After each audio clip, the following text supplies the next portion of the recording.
Assalamualaikum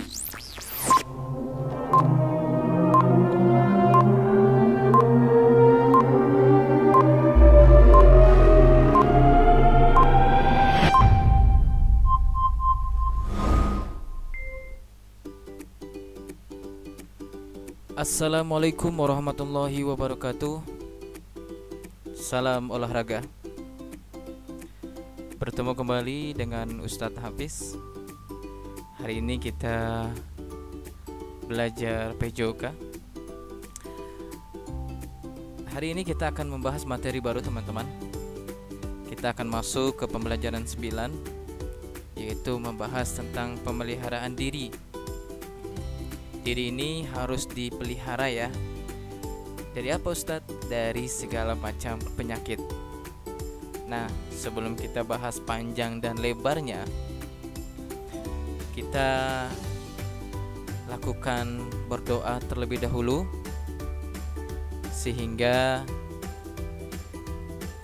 materi kita, pembelajaran kita hari ini akan mendapatkan keberkahan dari Allah Subhanahu wa taala.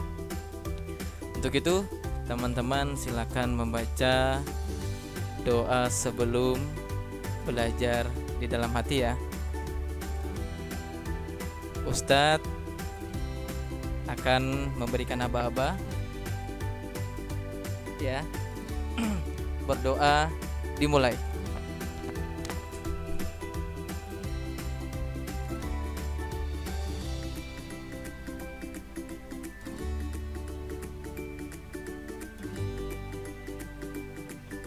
Amin, amin ya robbal alamin.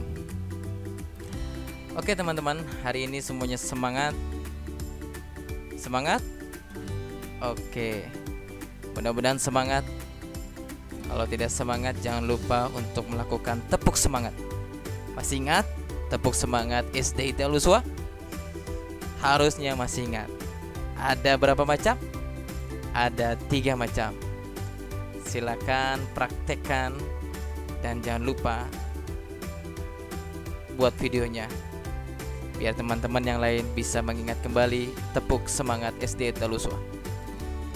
Oke, selain semangat, Ustadz doakan kalian semuanya dalam keadaan sehat walafiat, keluarga kalian dalam keadaan sehat walafiat, sehingga kegiatan kita berjalan dengan lancar. Amin ya robbal alamin. Oke, seperti tadi yang Ustadz bilang, tema kita pada hari ini adalah melihara diri. Melihara diri dari apa, Ustadz? Dari segala macam penyakit. Tubuh yang sehat akan menjadi dambaan bagi setiap orang. Jelas ya? Dengan kondisi tubuh yang sehat, kamu dapat melakukan berbagai aktivitas seperti belajar, bermain, berolahraga, dan aktivitas yang lainnya. Kesehatan merupakan faktor penting yang berpengaruh terhadap kelancaran aktivitas kita setiap hari. Apakah saat ini tubuhmu sehat? Satu akan mudah-mudahan sehat. Seperti apakah tubuh yang sehat itu? Tubuh yang sehat berarti tubuh yang bugar, tubuh yang lincah, tubuh yang selalu semangat. Bagaimana cara memelihara tubuh supaya tetap sehat? Apa sajakah penyakit yang dapat menyerang kesehatan tubuh kita? Mari kita pelajari cara memelihara diri dari berbagai macam penyakit. Oke teman-teman, sebelum itu kita ketahui terlebih dahulu tujuan pembelajaran kita pada hari ini. Tujuan kita lumayan banyak. Ada 6 poin. Yang pertama, tujuan pembelajaran kita adalah kalian memahami cara memelihara diri ya, dan orang lain dari penyakit. Jadi memelihara diri kita yang nanti mungkin akan memelihara orang lain juga.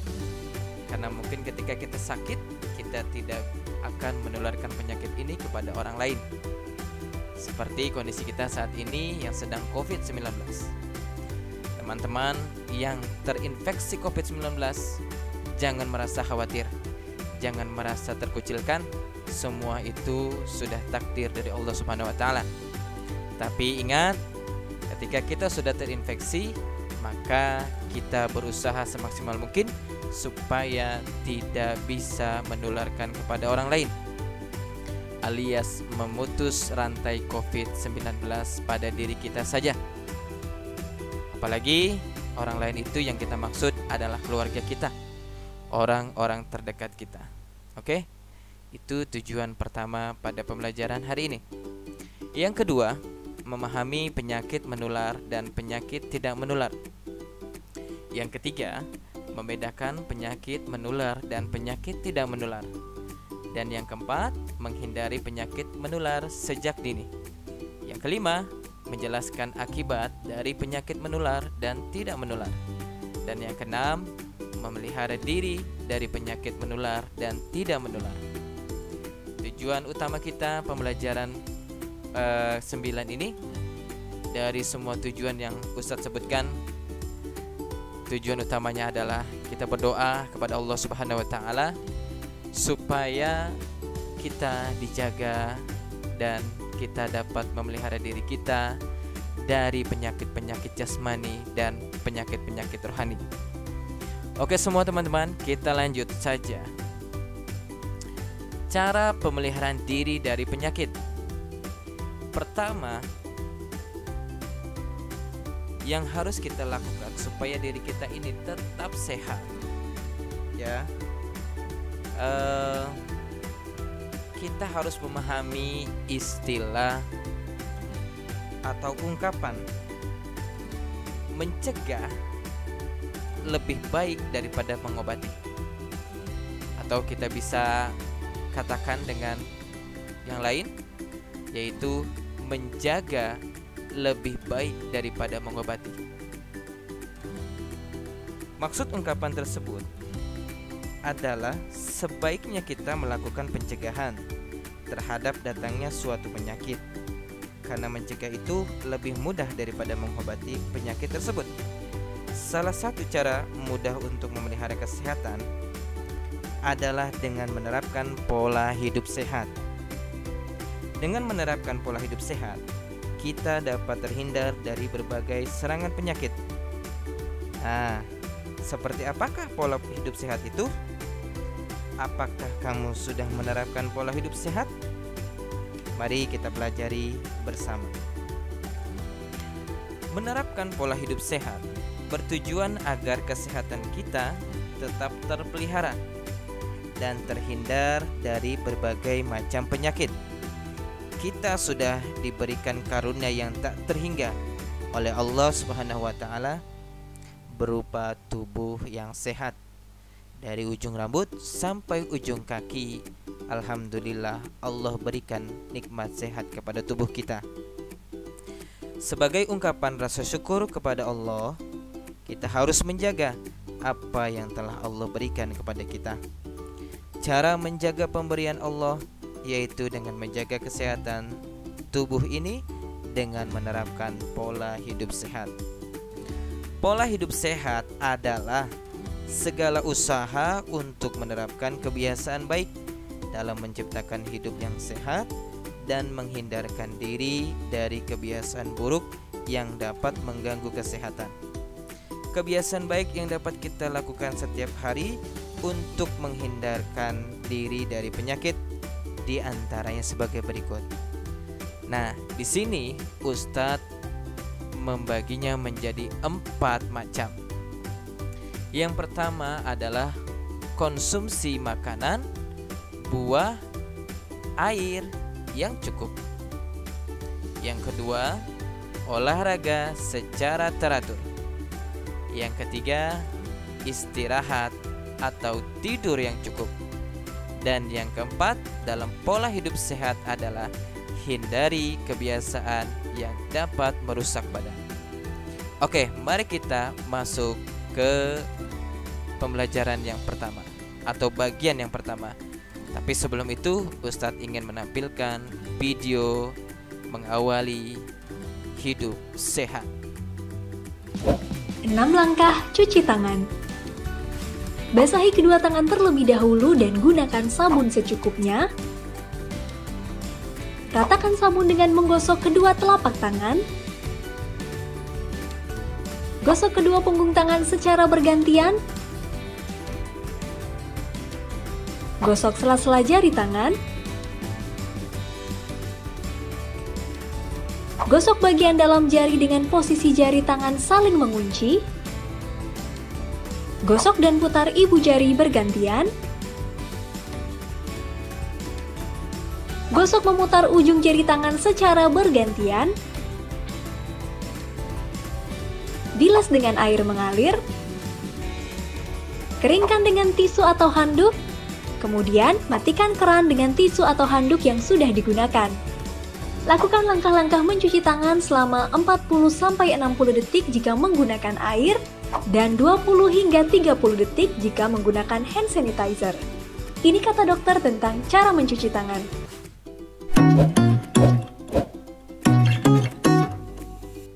Hai, terima kasih sudah. Oke, itu kata dokter. Tapi kata Ustadz, mencuci tangan sudah Rasulullah perintahkan kepada umatnya, kepada umat Islam untuk selalu menjaga kebersihan. Oke, teman-teman, tadi jangan lupa untuk selalu mencuci tangan dengan air mengalir dengan sabun selama 60 detik. Caranya tadi sudah Ustadz tayangkan ya. Kemudian jangan lupa untuk berdoa sebelum kita mengkonsumsi makanan, buah dan air yang cukup. Di sini Ustadz ingatkan kepada kalian yaitu doa sebelum makan, Allahumma barik lana fima razaqtana wa qina azabannar. Dan setelah makan, doanya adalah alhamdulillahilladzi at'amana wa saqona wa ja'alana minal muslimin. Oke teman-teman, yang pertama, bagian daripada pola hidup sehat adalah mengkonsumsi makanan, buah, dan air yang cukup. Tubuh kita membutuhkan asupan makanan yang mengandung gizi seimbang. Untuk memperoleh gizi yang seimbang, makanan yang kita makan setiap hari sebaiknya mengandung karbohidrat, protein, lemak, vitamin, dan mineral yang cukup. Selain itu, jumlah kalori dan komposisinya juga harus seimbang. Maksudnya, jumlah kalori yang masuk seimbang dengan jumlah energi yang kita keluarkan untuk melakukan aktivitas, agar tubuh ini dapat bekerja dengan semestinya, agar metabolisme tubuh kita dapat berfungsi dengan baik. Nah, kalau tahap yang pertama sudah kalian lakukan, yaitu mengkonsumsi makanan, mengkonsumsi buah yang sehat, dan air mineral yang cukup. Ini mungkin sudah kita kenal dengan istilah 4 sehat, 5 sempurna. Ya, konsep gizi seimbang yang Ustadz gambarkan di situ ada makanan pokok seperti nasi atau roti atau gandum. Kemudian ada daging-daging. Ya, tadi kalau nasi makanan pokok itu mungkin menjadi sumber karbohidratnya. Kemudian kalau daging, entah itu ikan, entah ayam, entah daging sapi, itu adalah sumber protein dan lemak. Kemudian kita makan sayur-sayuran serta buah-buahan, itu menjadi sumber vitamin dan mineral. Dan terakhir kita tutup dengan meminum susu atau air mineral yang cukup, maka itu menjadi sempurna untuk pola gizi seimbang. Oke teman-teman, ini adalah tahapan yang pertama yang harus kalian lakukan untuk menerapkan pola hidup sehat, yaitu dengan mengkonsumsi makanan, buah, dan air yang cukup. Dan jangan lupa untuk selalu membaca doa sebelum makan dan doa sesudah makan. Yang kedua adalah olahraga secara teratur. Dengan berolahraga secara teratur, kita dapat memicu kerja jantung kita, pernafasan, dan peredaran darah akan menjadi lebih baik.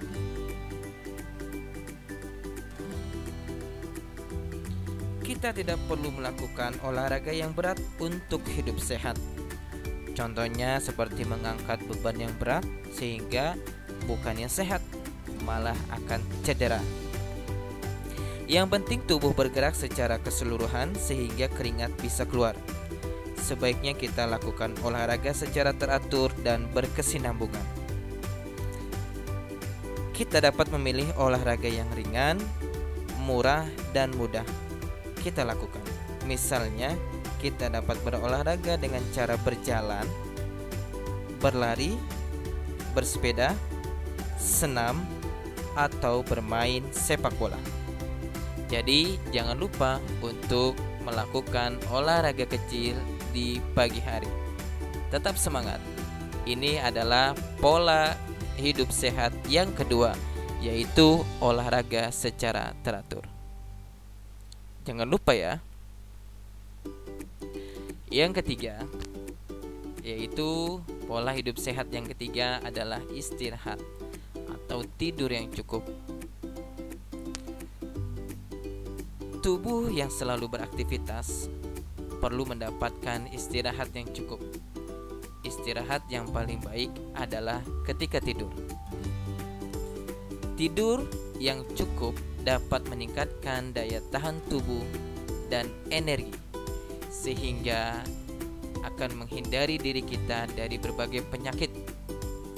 Nah, tidur yang baik itu adalah 8 jam. Biasakan tidur pada jam 9 malam dan bangun pada jam maksimal 5 pagi.